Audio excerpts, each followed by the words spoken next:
Well, Very I will inspiring. say, and the crazy part is, I don't even remember all the moments of it growing. You know what I mean? Because I've been so in it. The show, the deadlines, the this, the that, and I'm not gonna complain because of that dedication, that hard work, and that drive. I was able to build what I was able to build in less than 10 years. You know what I mean? So like we're only into our 7th year and still That's growing. amazing. But and I really feel in many ways that we're still just getting started. Like there's the other things evolving, extensions, opportunities that I'm taking advantage of.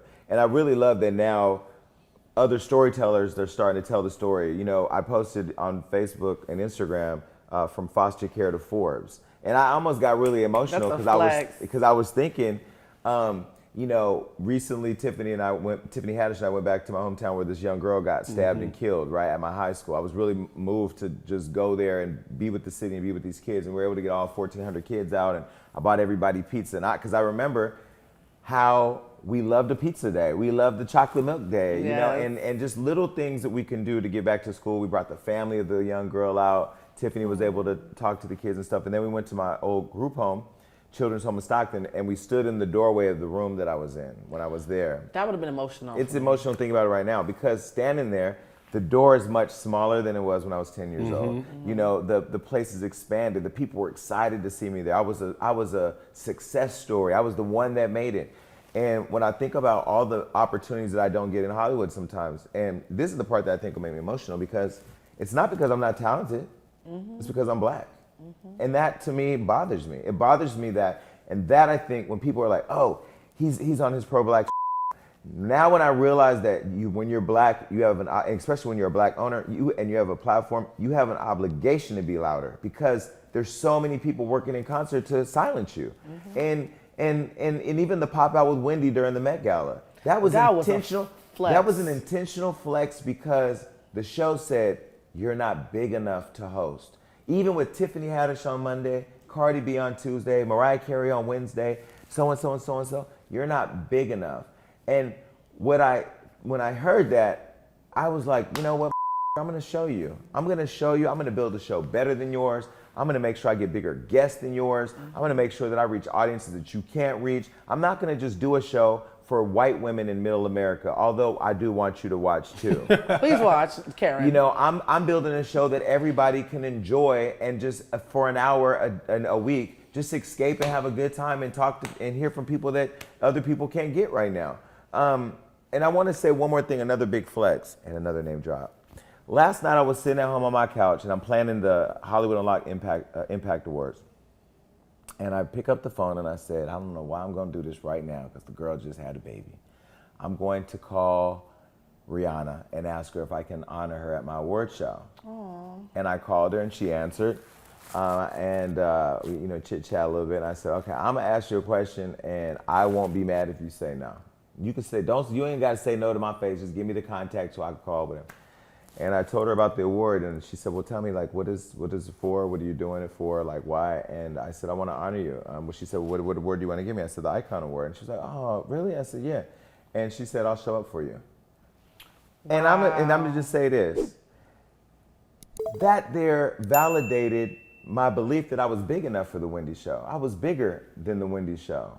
It's not about whether or not I'm big to somebody else or relevant to somebody else. I'm okay with what I'm doing. And as long as I keep doing what I'm doing, and those of you watching keep doing what you're doing, and you guys do what you do, if you keep going and you keep working hard enough, the validation comes in the rewards you create for yourself, not what somebody else hands you. All the denials I've been getting, all the rejections and this and that, and I don't even audition because I don't like rejection. I did one audition, got rejected, I never did another audition. I hate auditions too. I can't, because I want to be like, bitch, I didn't want this anyway. You know?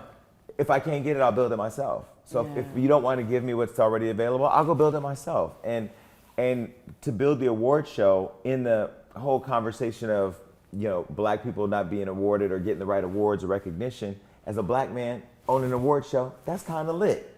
And I feel like the you're not big enough thing really drove me into, for a quick moment, that burnout that I was going through, because it's like, yo, what else I got to do? It's demoralizing. The thing that you're talking about is inclusion, right? And I've been having conversations with my friends about this all week. It's one thing to say you support somebody. It's something else to include someone. And when people include you and they call you in, that's when you feel like they really love you and support you. And the fact that you are in this space where you've included us and other people, you've fed so many people that people don't even know about, right? And now people who are even higher up and bigger stature are like, oh, we want to include him too. We want to be a part of, we want him to be in the room. And you have an ability to get in the room, crack a joke, be very disarming with your charm. I think you know what you're doing. And halfway through a kiki, someone gets booked, and I'm like, oh snap, how did you just book God? And so that's one of the things that I've learned from you is when you're inclusive, people want to be there for you. And that's a really, really great skill that you can't really teach. And I always say that, I talk about astrology, Leos are ruled by the heart. And I think a lot of people don't realize how much your heart rules the work that you do. It's not the mess, even though the mess is what gets the clicks. It's actually your heart. That's what gets their attention too. But thank you for that. And I'll go back to Rihanna, what she said at the end of it, and this is why I just love her so much. She said, "I really love how your brand is evolving, and I want to help you." Like that. That to me is special, and it really makes all the other people who've hated, who've blocked, who've had something negative to say, who's been circumspect, who's been judgmental or doubtful or whatever, not even matter. I also want to shout out Lonnie Love. I did see Lonnie Love recently at Kevin Hart's Netflix brunch, and we had a conversation. I've been very judgmental of Lonnie Love. I've talked shit about her, and I said to her when she gave me her number, I'm like, girl, you do know I be talking about you, right? She's like, I know and I don't care. Okay, cool. She said, I don't take it personal, but we were talking about the ending of The Real, which the last episode airs June 3rd. Oh, wow. And she was telling me about how, the show's over, whatever, and we talked about it. And the one thing that came through from the conversation was all the stuff that they've been going through behind the scenes. Amanda Seales was also at this brunch. You remember they hired her? I was like, she too black for that show. What I got from her was how she didn't have full control because she didn't own it, and how much she respected me because of, she said at the award show, when you got up there and you talked about freedom and the ability to do whatever you want and say whatever you want and book whoever you want and deny whoever you don't want and just be in full control. She was like, that level of freedom we don't have in talk. Yeah.